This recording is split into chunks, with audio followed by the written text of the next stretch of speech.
This is Ron Klopfenstein, and you're in the hot seat on a Media Monday. Hey everyone, I'm Ron Klopfenstein, and you're in the hot seat on a Media Monday. We want to welcome everyone who is streaming the video of this broadcast on Twitch and on Facebook Live, as well as our audio streaming audience at 955theheat.com and on the TuneIn app, and those of you who are listening to us on broadcast at 95.5 FM. Today, I'll be talking to filmmaker Muna Crescent and Shawn Essafi from the Mohawk Valley Institute for Learning in Retirement. And we'll check out the 19th Annual Latino Festival. But first, the Central New York Roller Derby and the Ladies Death and Derby Society hosted a doubleheader on Saturday.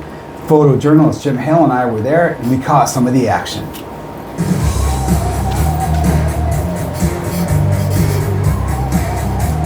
I'm Ron Klopfenstein at the Clinton Arena where the Summerween doubleheader is taking place. I'm here with Bomber and Peppermint Panda. What's happening here today? We're getting some roller derby in. A couple of doubleheaders, a couple of games held in. So how do you guys come up with your characters and your persona, your costumes? That's a really great question. Everyone has a different reason. Like mine's personal. What is it? I love peppermint and I'm black, white, and Asian, so panda. I love that. I love that. Everyone has different things, like whether it be career choices or their children picked it, hobbies. It's just really different things. So what's Bomber? Well, it was actually Bonita Apple Bomber, and then I shortened it because that's what happens in derby. So now it's just Bomber. I found Lady English. So how's it going today? It's going great. We got a doubleheader going on. The first bout was a mix of Chaos and my team, CNY and LDDS, plus a few other borrowed skaters.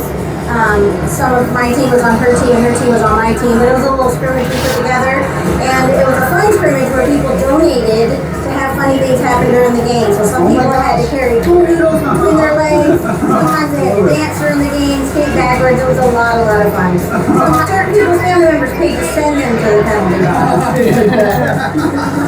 So how long did it take you to do your makeup? It's fantastic. My makeup took about 5 or 10 minutes. I just take a bunch of hair gel, put it on my face, slap some glitter on, and call it a day. Well, bravo. Team Solidarity is Long Island came to participate today. Everybody had a great time. At the Clinton Arena, I'm Ron Klopfenstein for 95.5 FM, The Heat. Local filmmaker Muna Crescent will host a screening of their new short film, BonniRabbit, at the Tramontaine Cafe, 1105 Lincoln Ave, on Tuesday, August 26th. That's tomorrow. The door is going to open at 6 p.m. and the showing is going to start at 6:30 p.m. with the director and a cast discussion to follow the presentation. BonniRabbit is a psychological suspense drama. It's a short, silent film that's loud on the realistic, addictive, dangerous ceremony that is OCD, or obsessive compulsive disorder, as we follow Bonnie through the maze of her mind games with Rabbit. Together, Bonnie and Rabbit play a dynamic cat and mouse game that's intense, whimsical, and passionate. Director Muna Crescent joins us in the studio. Hey, that sounds like quite a film. It's quite a film, and honestly, it evolved on its own. It started with such a simple concept that I drew at Utica Coffee of a girl rolling down a hill, and it rolled into an 18-minute short film. So literally a sketch? Yeah, wow. A stick figure, and just like this rabbit figure being there and kind of spoiling her fun. And yeah, I just created these characters, and they really are very dynamic characters from one another, so it has its own life from it. So tell me about the genesis of that. Like you draw a picture with the two main characters? Yeah. And like how did you, what did you see like when you drew that? Honestly, I was with my mom and my sister, and they were talking about anything else, and I just have my own ADHD, and I was just so curious about this idea scratching my head, so just drawing that and kind of making a comic out of it just evolved into this whole story. And at the beginning, it really was just a girl rolling down a hill and running away from this figure of OCD and this figure of her own mind, kind of. So describe the sketch. So like, what did you draw, and like what did it represent? Oh gosh, I wish I had brought them. Which, by the way, they will be at the showing. Oh, I'm bringing cool. storyboards. Oh, wow. Yeah, so there will be really just the Genesis in its paper format there. Yeah. But really, again, it's so simple. It was just this cartoon drawing of a girl rolling down a hill and running into a forest, and the rabbit being everywhere and nowhere at the same time. So is in the scenario, the rabbit represents OCD. Yeah, an and OCD like the demon. burden that people OCD demon. That's a term that my therapist and I have coined together. Yes, the OCD demon. This, it's a very popular thing with having OCD, naming the OCD and giving it a bit of a personified personality to almost make it less scary, but also to kind of interact with it more in your brain. And actually my OCD demon is the star of it, which is a rabbit. So yeah. So you have OCD yourself. Yes. So like the process you're describing is the therapeutic approach that you take for self-care. Yeah, I mean, when the film, originally it was going to be just a short project. It wasn't really going to be anything too big, too spectacular. And I was having a lot of trouble with my OCD during this time. I was just unable to stop thinking, and this project was escape for me. What sort of trouble were you having? Like when you have OCD, what are some of the thoughts that like you can't have trouble escaping, and how do they impact your life? Yeah, that's a great question, and it really is a reflection of what Bonnie is going through in this film. For me at the time, I was going through a really great period. I had just gotten into UCR for screenwriting. What is UCR? University of Riverside, California. Cool, yeah. Yeah, and it's, I knew what that was, but I thought that the listeners should know too. Yes, of course. It's quite an accomplishment. Thank you, yeah, and like, I mean, I'm a part of the fellowship, and everything was so great, and therefore my OCD was trying to take that away from me, trying to make me have fears of why I might not have it, where all these things can go wrong, and I just couldn't even enjoy that victory until I started working on BonniRabbit, so I could think about something else, really.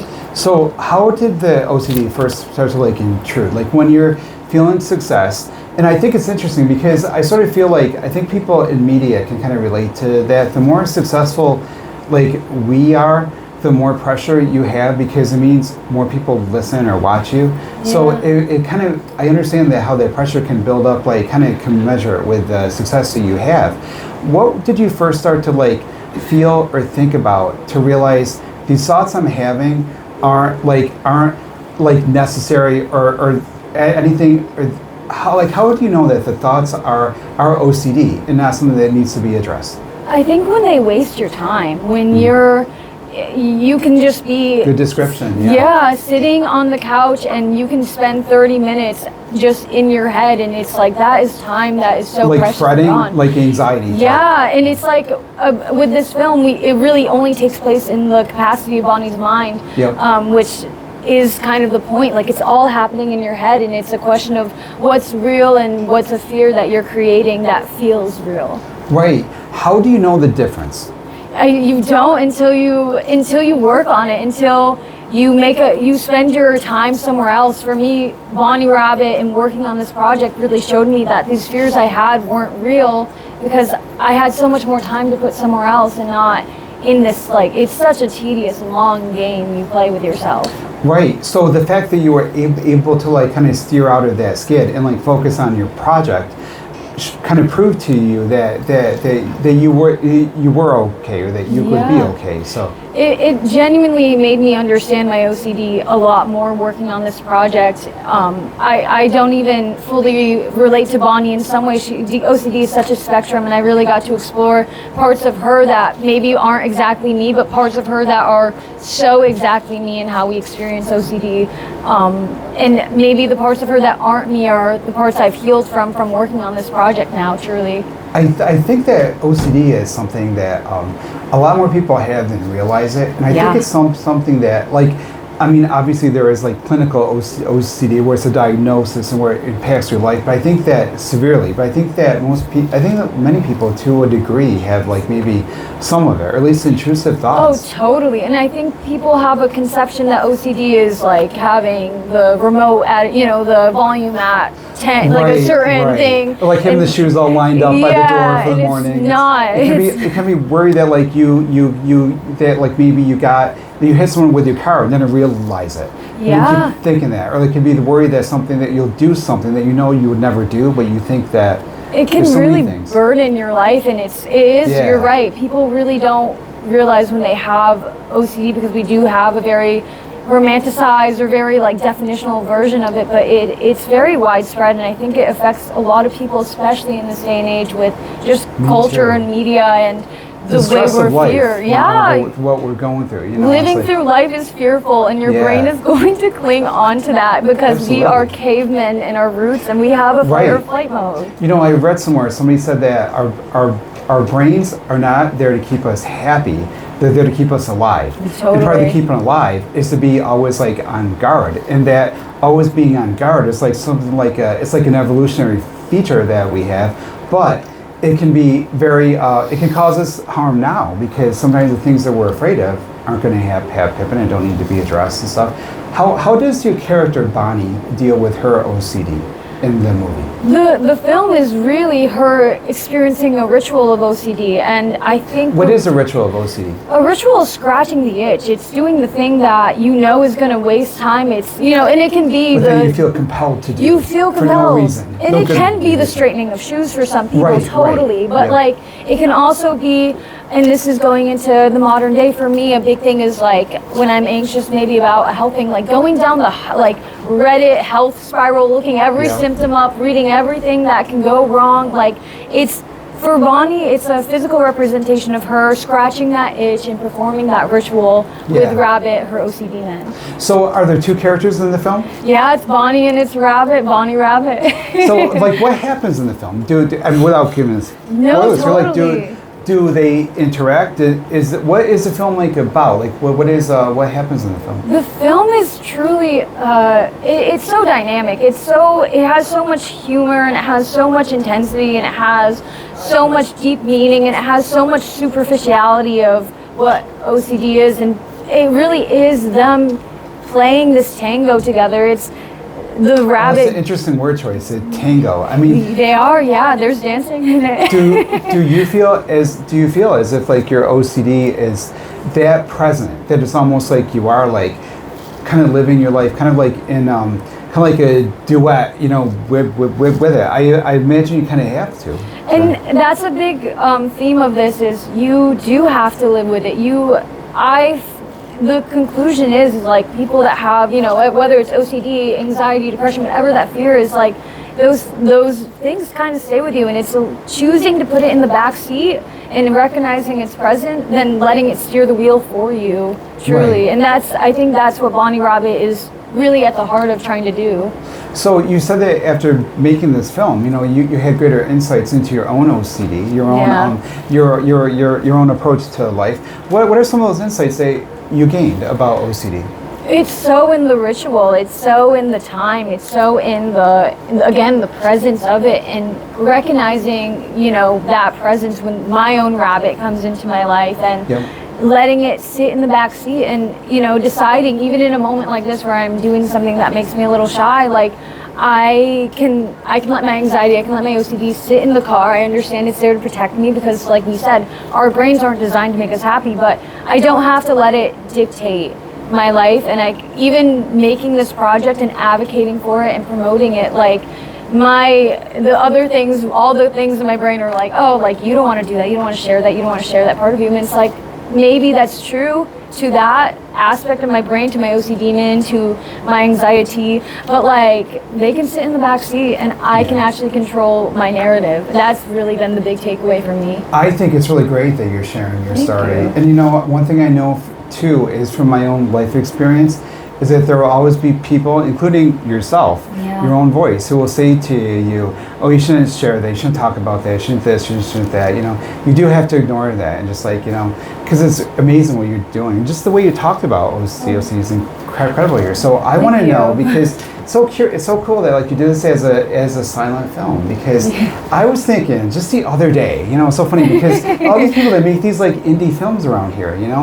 So I went to an acting workshop and stuff, and I was thinking like, I kind of like, I don't know, like I like making commercials. I kind of liked it, but I didn't really get into it. Like I couldn't be someone else. But I was thinking to myself, like, people were like, you should do modeling. So I thought, you know what?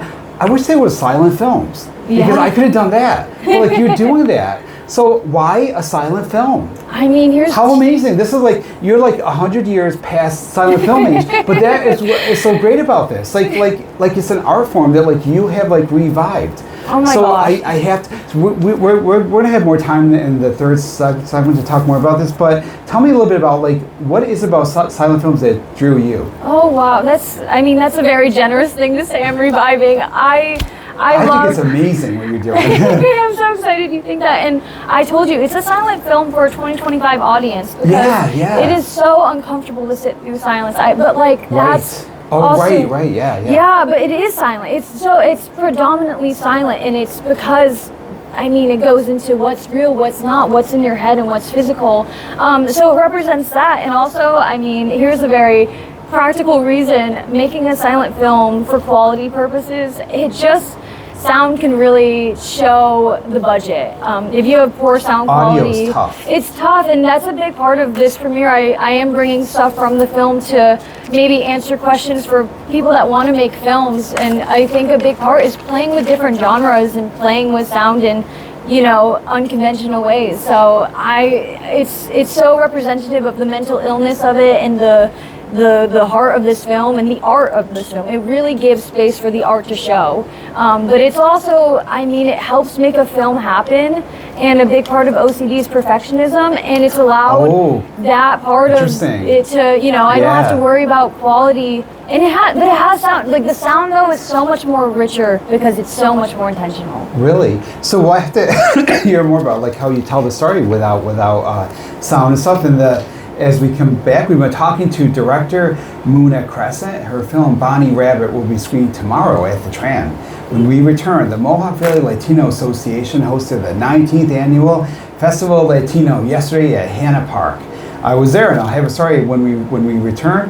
Also, Shawn Essafi will join us to talk about the Mohawk Valley Institute of Learning in Retirement. I'm Ron Klopfenstein. You're in the hot seat on a Media Monday. I'll have more after the break.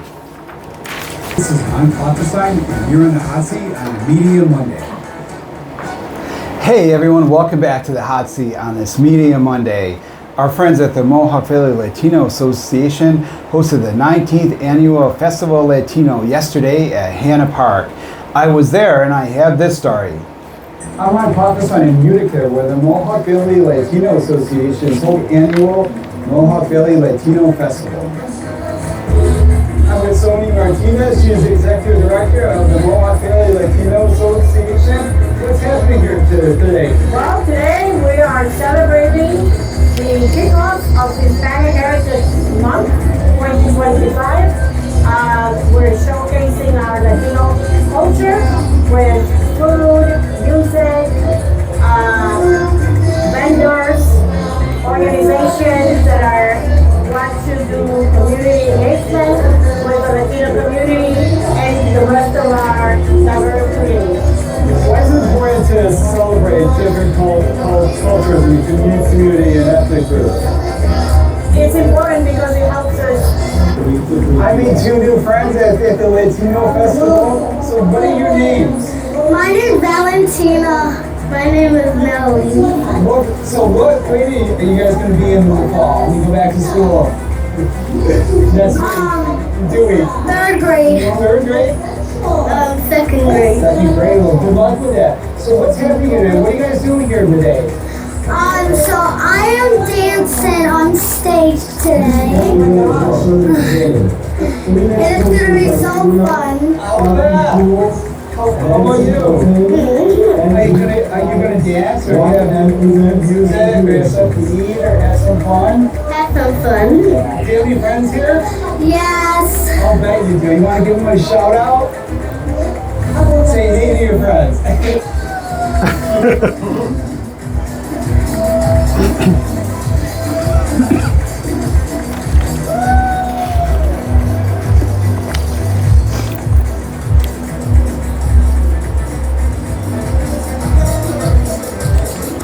I'm with Maria.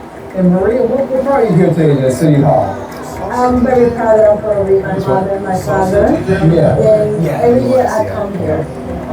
So, why is it important to have something like this? We can come and celebrate your culture and before like Other stations there a lot too. Yeah, it's my mother culture and my grandmother culture, my father's culture. I'm here celebrating baby half. Yeah. Do you feel like you're connected with them? Like, Yes. Once I come here, they know I'm here. I'm celebrating with they. I'm with Nancy, and Nancy, you are both Puerto Rican and you're a businesswoman too. Yes, I am. So what do you have here today? I have t-shirts. I customize them. I do transfers, ETFs. So you pick your shirt, your transfer design, and I press it right here for you. I love this because back in the 70s, like this was a thing to do at the mall. You pick your transfer and you go to you put it with the hot, you're in the process, the heat press and stuff. So what are some of the popular styles now? What are some popular like designs and? Well, I do a lot of sports. Okay. Like the Bills, the Cowboys, the Eagles. I do a lot of that. Right now, because of the festivities today, the Latin American Festival, I have Puerto Rican, Dominican, so different nationalities. So what are you celebrating here? You're Puerto Rican. I'm Puerto Rican, I'm Guatemalan. Awesome. I'm a mixture of both. So what do you like to know about your culture? Like what do you like to celebrate most about your culture? The food. The food. What kind of food in particular? Well, we love tortillas, black bean, rice, who doesn't love rice? I know, right? Yeah, that's what I like. Awesome. But I love all the food that's here. Mexican food, Dominican food, Puerto Rican.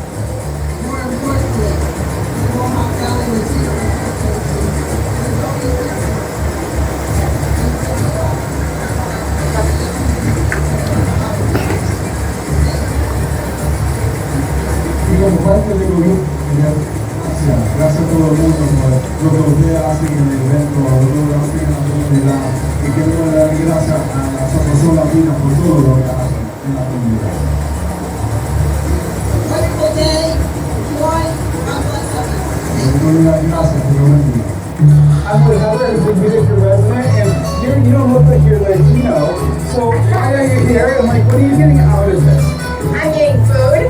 I'm getting good music. I make friends. There's things that are happening here you don't get to experience in other areas of New York State. So I love this festival. I go every year to this one. I try to actually to every festival I visit, but this one is definitely number one on my list. Definitely number one. Festivals, you know, what is it about like it's kind of a festival for another culture, trying new things? What is it about that like keeps drawing you back? What about that nurtures you? I think it's like learning about. I'm a big foodie, so I'm all about food. So when I go there, I love learning about their food. I love learning about their music. I know I said that over and over again, but those are great things that bring people together, which is awesome. Like this is things like this need to happen more and more to bring our community together because we have such a diverse community. So this is great stuff to be happening here. And A lot of people know about the Mohawk Valley Latino Association. We have been here for 22 years, serving the Latino community. Our community is growing. Our community is an economic engine for the city and all of the Mohawk Valley. They have businesses, they own homes, they are here. They're very hardworking and honest people, and it's all about community and family.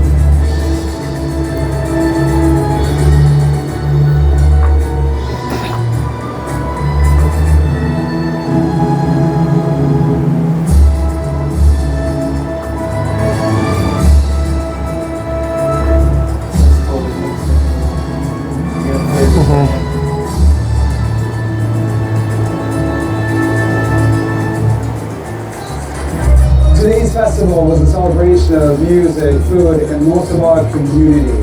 To prove that once again, it's multiculturalism and diversity that make America great. In Utica, I'm Ron Klopfenstein for 95.5 FM, The Heat. I had a great time at the Latino Festival, and I'm going to go back next year for year number 20.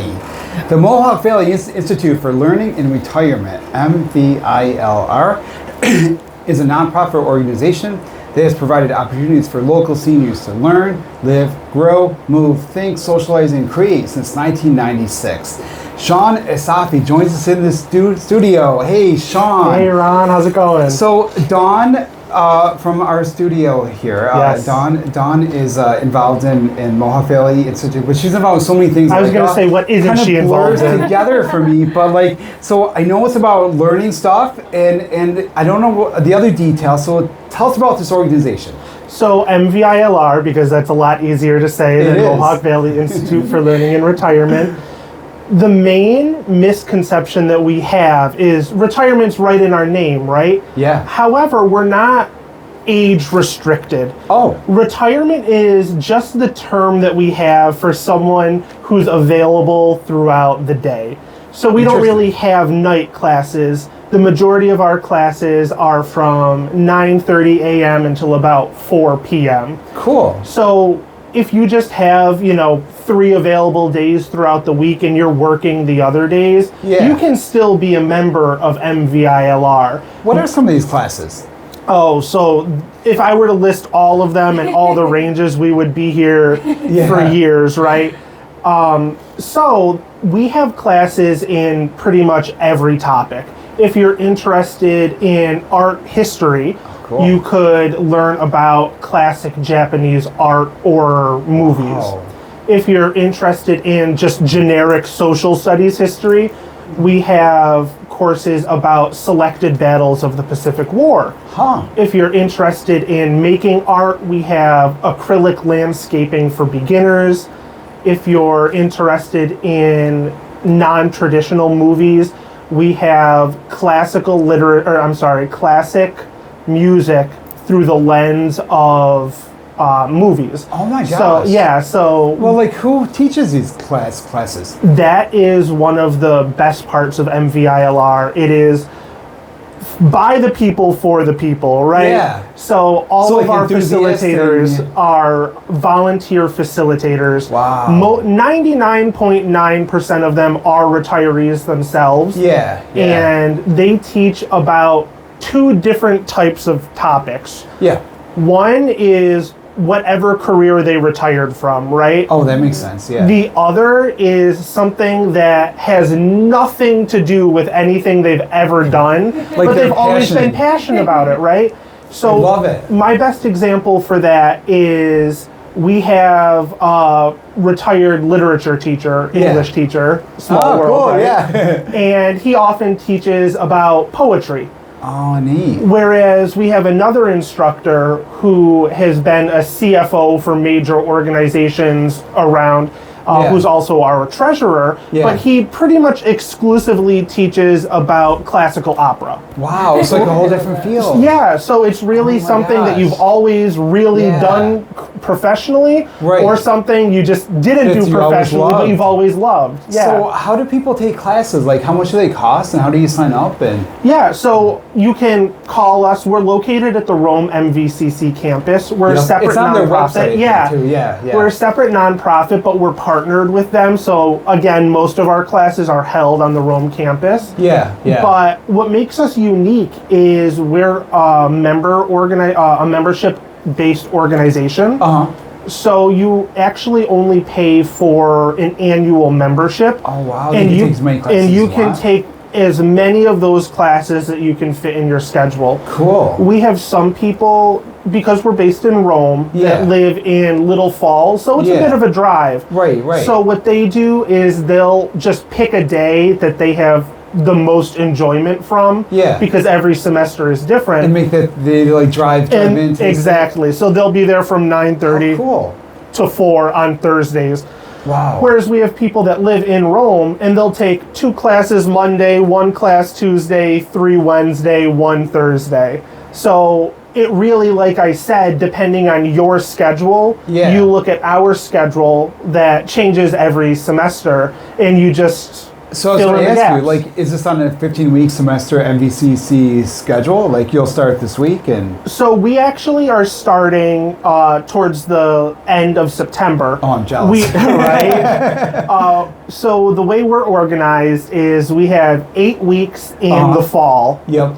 Then we take a little break and have 4 weeks during the winter. But like a mini session thing. But our winter starts towards the end of January. Yeah. And then we take a little bit more of a pause, and then we have another 8-week session in the spring, which is towards the end of March. We're mostly off for summer, but something I started last year, and we just had our second year of it, is a 1-week adult summer camp. And so it's just, it's pretty much a 4-week session like the winter. But instead of the literature class being every Monday for 4 weeks, it's just Monday through Thursday at 9:30. So it's a whole semester condensed into one like a summer course. Exactly. And now I refer to them all as courses or classes, but it's always very important for us to get across that this is for lifelong learning, right? No certificates, no homework, no tests, none of that stuff. It's all for people who want to keep learning, want something to do, want to socialize. New things. I'll bet there's like great discussions during these classes. You know? That's one of the other great things about us is if we have a catalog that comes out every semester. Actually, the fall one will be posted either tonight or tomorrow. Oh, cool. And in it, you can see we have current issue discussion, where it's a group of usually around 10 people that get a prompt and they talk about back and forth different conversations, right? It must be a great experience. It really is. And then there are other ones like the literature or the movies where it's less constant discussion and more you probably watch the film more lecture with a couple questions. So there really is the gambit of they must be a lot of fun to teach too. So even though I mostly run it, I do try and teach one course a semester. Oh, we'll have to talk about that more when we come back. We're talking today to Shawn Essafi from the Mohawk Valley Institute for Learning and filmmaker Muna Crescent. Her work, BonniRabbit, is being screened tomorrow, Tuesday, August 25th at the Tram. I'm Ron Kloffenstein. You're in the hot seat on a Media Monday. I'll have more after the break. This is Ron Kloffenstein, and you're in the hot seat on a Media Monday. Hey everyone, welcome back to the show. Next week I will not be here. I'm going to go to the Great New York State Fair and see Dionne Warwick performing in a concert. I never thought to get a chance to do that in my lifetime because, you know, she's up there in years, but she's a legend, and oh my gosh, Dionne Warwick, you know, she's going to be at the fair. It's going to be so amazing. I hope it's not too hot because she's a national treasure. They gotta don't strain her too much. But so I'm not going to be here. So on the next hot seat, Media Monday, we're going to have an encore episode. We explore this is ChatGPT wrote this description, so I think it's good, but it is a little like my words here, but this is how ChatGPT talked about this episode. We're going to explore the intersection of politics, PR, and performance art. Utica locals weigh in is on the Republican response to the Epstein scandal. That's one of my good stories there. We're going to replay that one. Followed by a compelling interview with Jack Flance, who breaks down the strategy behind nonprofit marketing and media outreach. Also, Mr. Showbiz himself, artist and producer, comedian Jay Watts, will be here to talk about authentic, community building rooted live show. So this episode was done back in June, and you're going to see this again. Hear this again too. Also, this is a report on the creatively spooky, creepy Christmas in July that was at Wood Creek Hollow Farm. So I guess this episode was from July. But so, anyways, it'll be next week on Hot Seat Media Monday. Then we'll have all new episodes of Hot Seat Media Monday beginning this fall right here on 95.5 FM The Heat.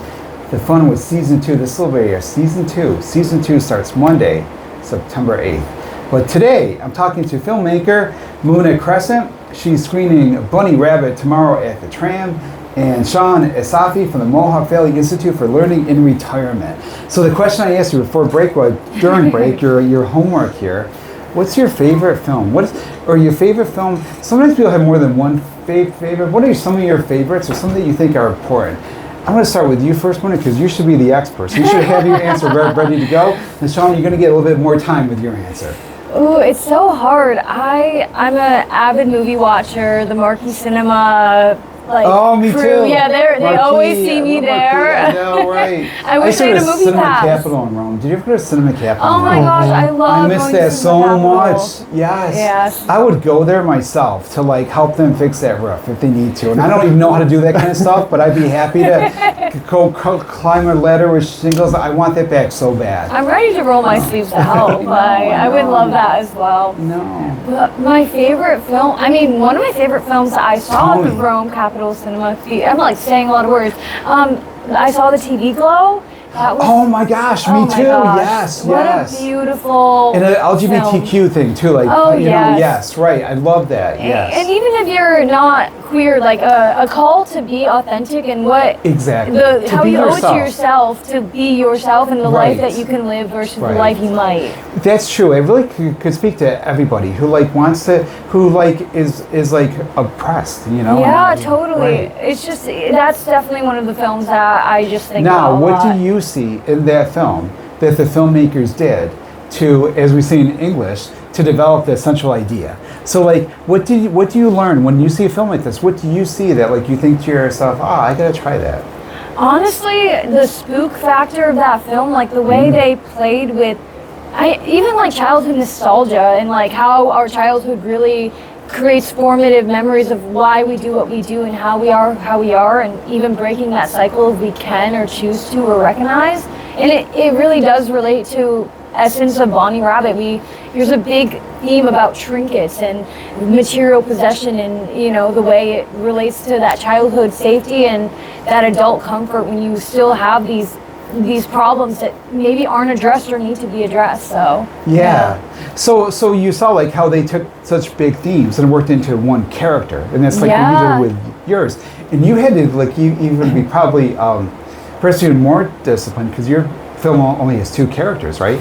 Yeah, it only has two characters, and once you see the film, you'll see that in an essence they are one, and that is the tango we play. It takes two to tango, but it's maybe one person truly tangoing it all. So kind of like the film you were talking about too, like kind of like how the memories have become part of who you are now. Yeah. Like you see how that theme, like you can carry into like what you're doing now with the kind of the dance with the OCD, like how you're so connected to it. Yeah, and it's once you can learn to coexist with that connection and even embrace the ways that it's not all evil, you really can gear that life that you really want for yourself. And my film has a big theme on that, but I saw the TV Glow. It's all about that, and I really resonate with that film. Yeah. How about you, Shawn? What films are some of your favorites or that resonate? So it's going to be a roller coaster ride here, ready? My favorite genres or series are Marvel and Star Wars. I like those too. Star Wars above that. Yes. But my favorite movie of all time is actually Selma. Interesting. And it came out when I was in high school. Yep. It's about the life and struggles and progress of MLK Jr. Yep. And it has just stuck with me since. I love history. I love learning. Clearly, look at my job. Yeah, right. But I am much more of a dramatization enjoyer than I am a documentary enjoyer. Mm-hmm. So actually seeing it and living it, I loved it, and I remember that the soundtrack they chose to go with the movie just juxtaposed the story perfectly. And every once in a while I'll go back.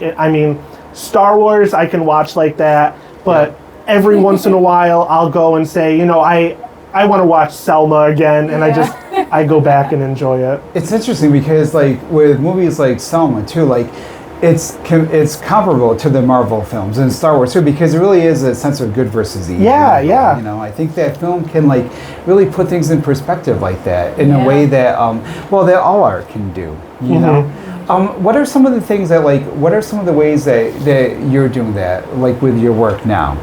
with like putting themes of like good and evil. Yeah, like what do you like now? You have a film done. Yeah. Like you're thinking about another one. I'm sure. You know. I'm always you're thinking marketing of the this next. one. You know, Yes. there's a lot to like. You have a lot to deal with. So like just the marketing of this one too. Like I think it's, I mean, back into like I saw the TV glow of it all, like really advocating for yourself and really like like here's here's the inner critic, and there's everything that we've been talking about with just having OCD, having anxiety that makes you not want to do that, but it's really taking that step forward. And even, Marvel and with Star Wars, like the hero's journey of your own life, like being like really sharing and doing the things you want to do for yourself. So that's how I've been doing marketing.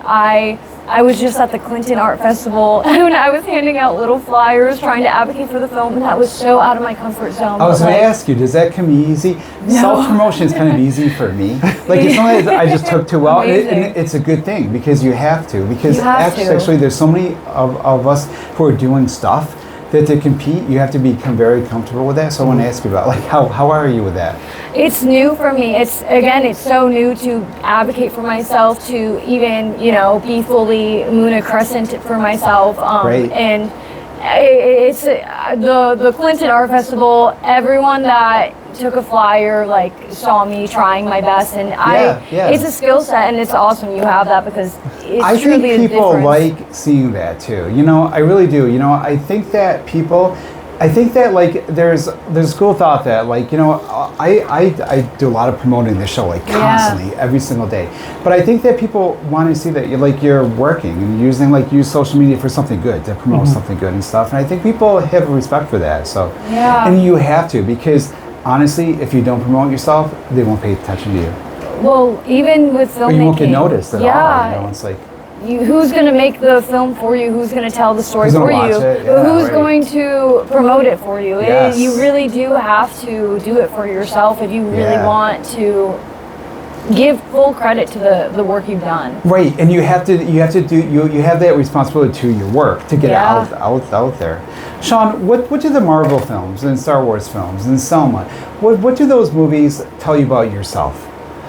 I think that they tell me a lot about kind of what we were talking about of good versus evil, and Muna and I were chatting about during the break. I actually also have OCD, and and a lot of my symptoms express themselves with need for control, and I see a lot of those in a lot of the movies that I enjoy too. It being on both sides of the spectrum of good traits and bad traits. Interesting. Give me an example. What are some examples of this? Like, say, with a Marvel film or with a... Well, with Star Wars, I think one of the best examples is of, spoiler alert, Anakin Skywalker / Darth Vader, is they are trying so hard to be a good person and do the right thing, save the people that they love, that it turns into a need for control that pushes them down a dark path. Right. And it keeps building and building until they are the villain of this story. And the thing they thought they were fighting against, they become. Exactly. And in the end, double spoiler alert, they become one of the main heroes of the series. And they realize that this isn't my story, this is our story, and they come through and help save the day for what they actually believe in, instead of what their mind has been telling them, you have to do this to survive. Let me ask you guys, do you ever feel as if your OCD is consuming, or something that you may that may become where you lose control of it?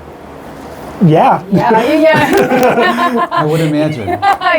You're always, I feel like the game of OCD is feeling like you have control, and then recognizing you actually don't, because you're doing the thing that feels like control, but it's actually the lack of control. I don't know, does that make sense? Yeah, there are so many times where I have to plan things out to a T, and then I say, actually, I'm just gonna do it, because I need that, and it's a good way, at least for myself, to So you're able fight to say that to yourself. I'm just going to do it, and like you're able to push it aside. Many times, yeah. Like you were saying before during your first segment, it is, they're in the back seat once you come to terms with it, and sometimes you just say, I don't need a backseat driver right now. I need to steer and go where I'm going. Sometimes they've got the map and you got to listen to them, but other times you are able to differentiate that and really just force yourself out of it. And that's one of the only ways to continue forward, is just pushing through. Yeah. And even like letting go of the perfectionism of when it does, they take the map and they steer the wheel a bit more than you like. It's a give or take, and it demands radical like self-grace and self-forgiveness and just a lot of empathy for yourself, because I feel like it's like the Darth Vader thing. Like it can villainize you or make you feel out of control and thus bad. Yeah. Another good example of that, which kind of brings it back a little with MVILR and the classes I like to teach. Yeah.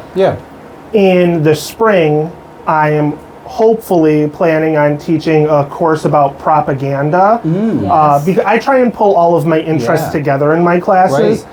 And so it's going to hopefully be a discussion about propaganda shown and discussed through the lens of The Wizard of Oz and Wicked. Cool. Yeah, so we're Tell us about this. So it's all still early conception. I mean, I know a lot about both, the Wicked universe in the original in The Wizard of Oz, And so I'll have you back when we do our we're going to do a show on the Wicked show, in November. So I'll have to have you. That would be awesome. So part two. So tell us about propaganda with Oz. I mean, the entire premise of The Wizard of Oz is, he's a phony. Yeah, he's a phony. She's the villain. Yeah. We need these people to save the day. Right. And when you watch Wicked, a lot of people, it is the non-canon version, but a lot of people say that this is the true story of what happened. Yeah. And that The Wizard of Oz is the propagandized version that, the wizard let people see. And Wicked doesn't really contradict anything in The Wizard of Oz. Right. So I think it's easy to accept it, as there are very few things that kind of butt heads there. Right. But the general premise is it's a different story than they want you to know. Than the officials. Yes. And I think it's just very topical for this day and age for multiple reasons. Yeah. We actually, over the last spring, what I taught, or actually last fall, was a discussion about social justice, immigration, and we discussed it through the lens of Hamilton on Disney Plus. Wow. So we watched that and kind of talked about, the Black Lives Matter movement and everything. I'm not going to be able to retire until I'm 90, but it's I'm like hearing about it. Find a day and, seriously, yeah. So how about, Muna, so what is next for you?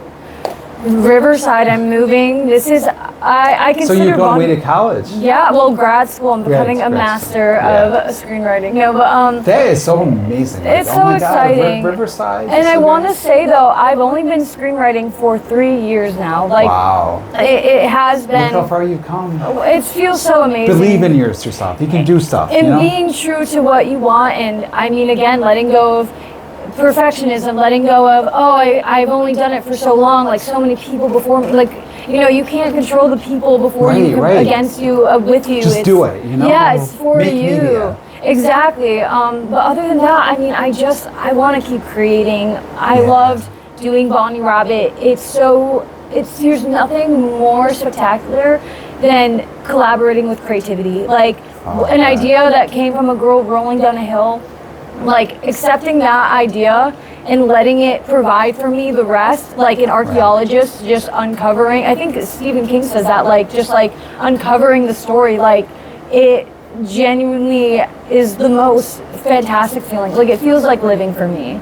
And it's really amazing. You know, it feels great for me too. I wanted to thank you guys both because the way you opened up here and like talked about OCD and stuff, I think that like that too, I think is part of the process. Like that's part of what you accomplished. You know, what you accomplished with your work too is like just being here to talk about this stuff. And like I think a lot of people that take your classes and that go to the film tomorrow will come away and be thinking about it and maybe talking about it and maybe understanding themselves better and others. And that's so important. That's what art is for, you know, like this Latino festival, like that's what it's all about, you know. Yeah. It's like, Muna and I have actually known each other for a minute now. Yes. Little promo for the Uptown Theater for Creative Arts. We both have taken improv classes We both there. improvise. I took an acting class. That's what I did that for the commercials. It's a great group. Highly recommend it for anyone who hasn't checked it out. But we have a lot of these conversations, you know, about mental stuff, all of that on the side when we're not on the stage or in the background or whatever.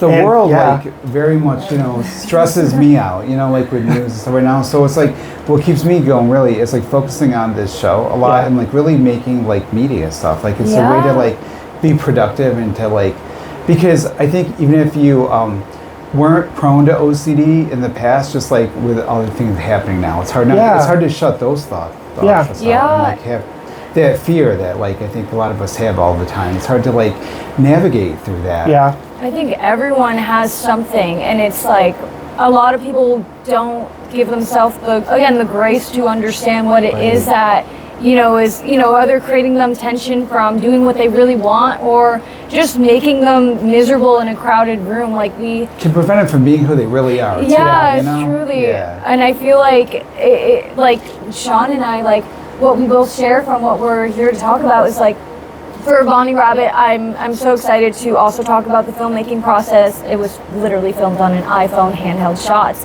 That's so cool. And it's amazing we can do nowadays. It's amazing, and like I'm so excited to talk about that and inspire people. And like what Shawn's doing with like his job is inspiring people, giving such a range of things that like can help them better understand themselves and their wants. I love that. Yeah. Well, thank you guys both. I'm going to have links on the show notes for all your stuff for your institute there. You guys are amazing guests. Our guests today were filmmaker Muna Crescent.